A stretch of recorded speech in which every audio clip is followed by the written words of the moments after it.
This is Democracy Now!, democracynow.org, the Quarantine Report. I'm Amy Goodman with Juan Gonzalez.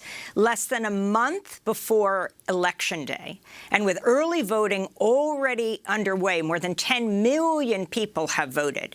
Confirmation hearings for President Donald Trump's Supreme Court nominee, Amy Coney Barrett, began Monday with opening statements from senators on the Judiciary Committee and from Barrett herself. 4 of the Republicans on the Judiciary Committee are up for re-election, including the chair, South Carolina Senator Lindsey Graham, who's in a very close race in South Carolina. Senator Kamala Harris is the Democratic vice presidential nominee. The hearing took place in a room closed to the public amidst coronavirus precautions. Judge Barrett sat with her husband and 6 of their 7 children behind her.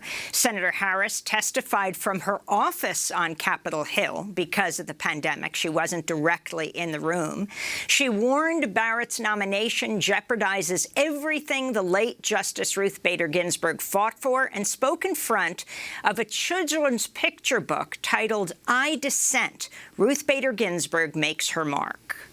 By replacing Justice Ruth Bader Ginsburg with someone who will undo her legacy, President Trump is attempting to roll back Americans' rights for decades to come. Every American must understand that with this nomination, equal justice under law is at stake. Our voting rights are at stake.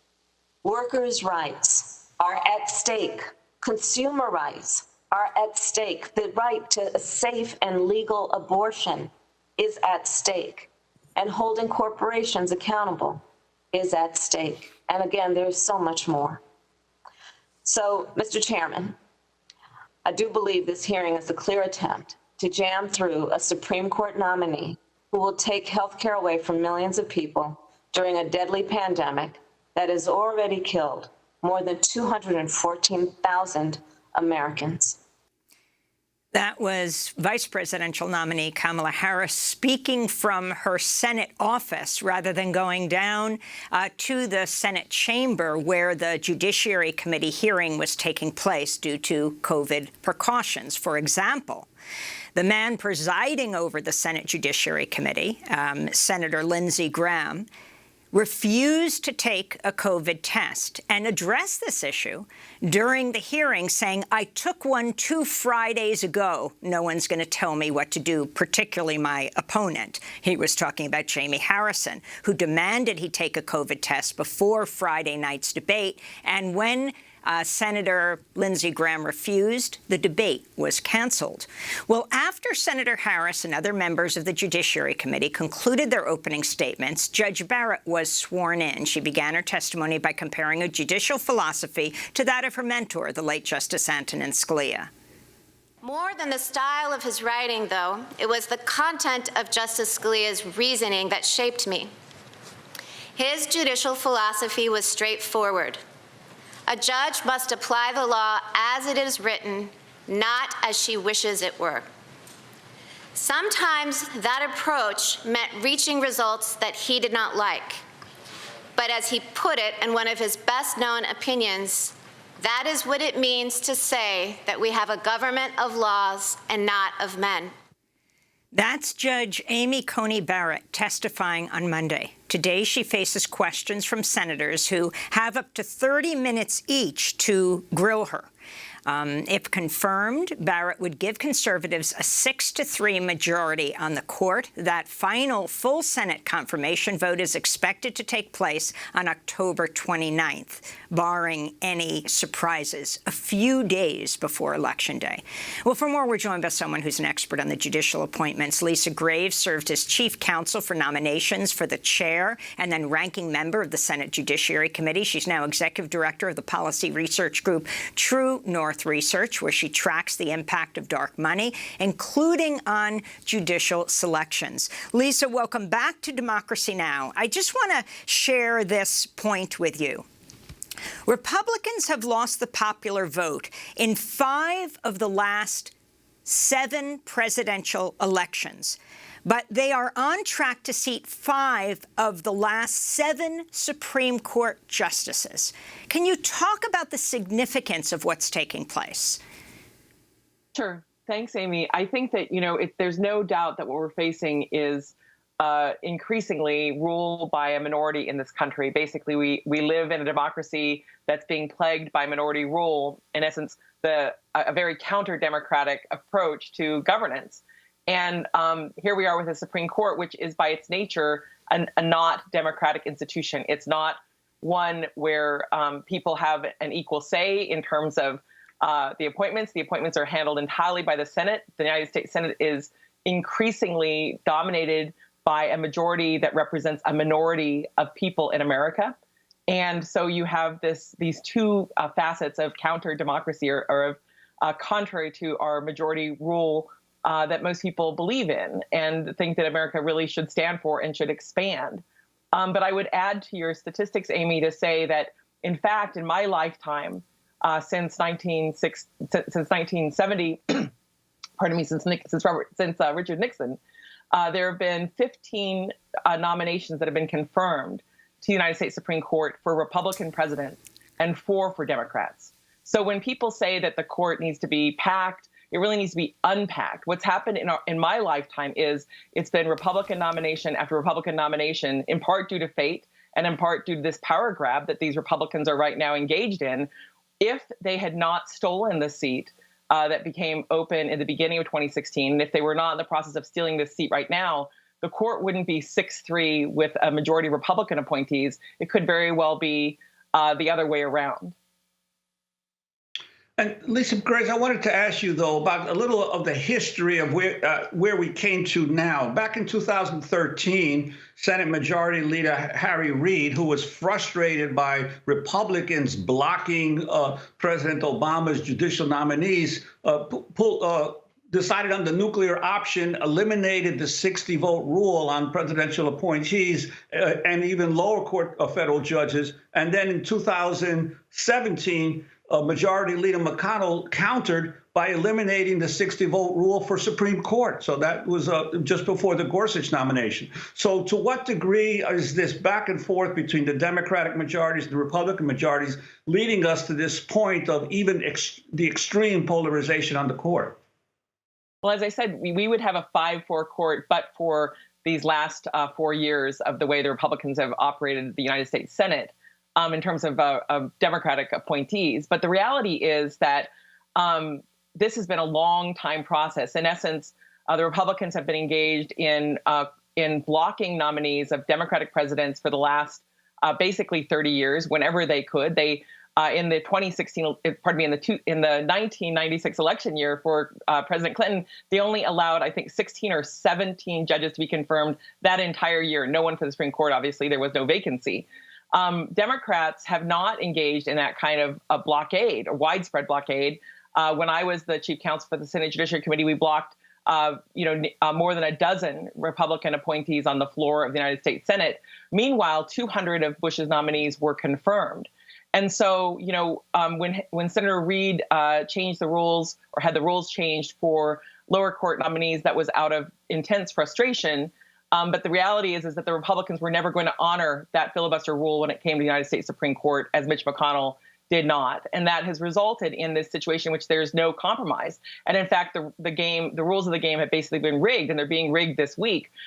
Senator Lindsey Graham is going to notice a vote on Amy Barrett's nomination this Thursday before even the answers are in from the written questions that will be submitted to her this week. So they're basically willing to break every rule, bend every rule, change every rule in order to pack the Supreme Court because they're so desperate to overturn these laws that are widely respected, precedents that are widely respected by the American people.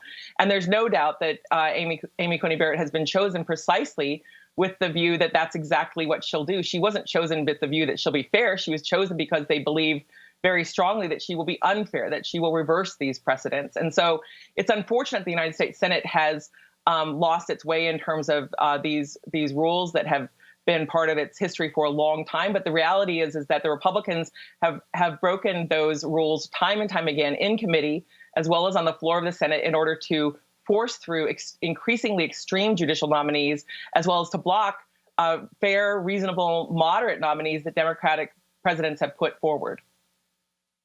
But yet, during both the presidential debate and the vice presidential debate, Joe Biden and Kamala Harris both dodged the question of whether they would seek to change the composition of the court. What's your sense of what needs to be done, and should Democrats be letting the Republicans know from the start, if you go down this path, you potentially suffer consequences once there is a Democratic majority in both Congress and the White House?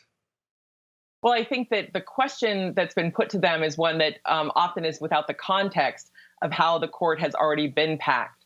The fact is, as I said, that Republican presidents in the last 50 years have had 15 nominations confirmed to the United States Supreme Court, and only 4 nominees of Democratic presidents have been confirmed to the United States Supreme Court. That's a massive, massive packing and capture of the court, in the words of Sheldon Whitehouse, Senator Whitehouse. And so, I think that has to be redressed. I also think that we need a modern 21st century judiciary that reflects America. But more than that, I think we need fair courts. The only reason to abide by court decisions, besides the fact that they're binding as a matter of law, is that there's some notion that the judges will be fair. The essence of a judge isn't whether they're smart or whether their fellow law professors like them as a colleague or whether they have people that they've mentored.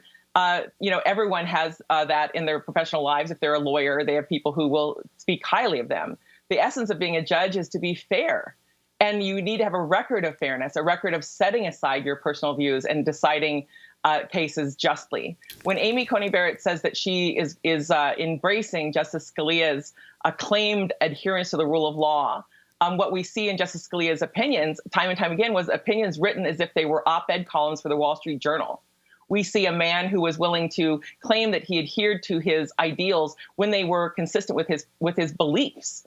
And in other instances, he did not. He didn't read things or construe things strictly, often when they weren't in the lines with his views. And so you have someone who has tried to put a mask on his judicial philosophy by claiming it is so independent of his views. And in fact, you have a guy who basically was on the court writing, in essence, op-ed opinions and putting forward, in many instances, his own personal views and substituting them for the law. So I want to go to Democratic Senator Sheldon Whitehouse of Rhode Island, who was speaking in the hearing on Monday. Why would we rush forward? Well, the answer isn't pretty. There's a promise to big donors that must be kept. When David Koch ran for vice president, he campaigned on getting rid of Medicare and Medicaid. Imagine his fury when Obamacare passed. His groups are spending millions right now on this nomination. So that's Democratic Senator Sheldon Whitehouse in the Senate Judiciary Committee. Lisa Graves, he's talking about the Affordable Care Act, which is up for oral arguments on November 10th. If Amy Coney Barrett is approved, she might be part of those oral arguments. If you can talk both about the dark money involved with all of this and the Supreme Court decisions, whether we're talking about the Affordable Care Act or possibly President Trump choosing his own juror in a case that would land the election in the Supreme Court. Yes. Well, one of the things that I've been calling for with the Ben Franklin Project is for her to recuse and commit unequivocally to recuse from any case involving this election. And the indications are that she will not. But the fact is that we have this illegitimate process going forward to put her on the court. And part of that illegitimacy, quite frankly, is the dark money that's been swirling around this effort to pack this court. And the person who's really at the center of that is a guy named Leonard Leo. In a recent book, it was noted that he met for dinner with President Trump to put Amy Coney Barrett on the list of potential Supreme Court nominees, to specifically put her on that list after Neil Gorsuch was confirmed.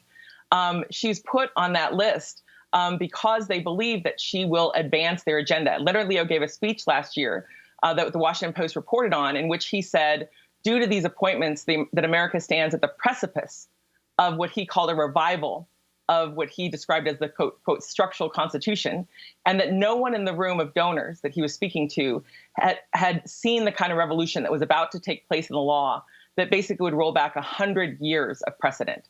That's an enormously radical, reactionary agenda that Leonard Leo advances.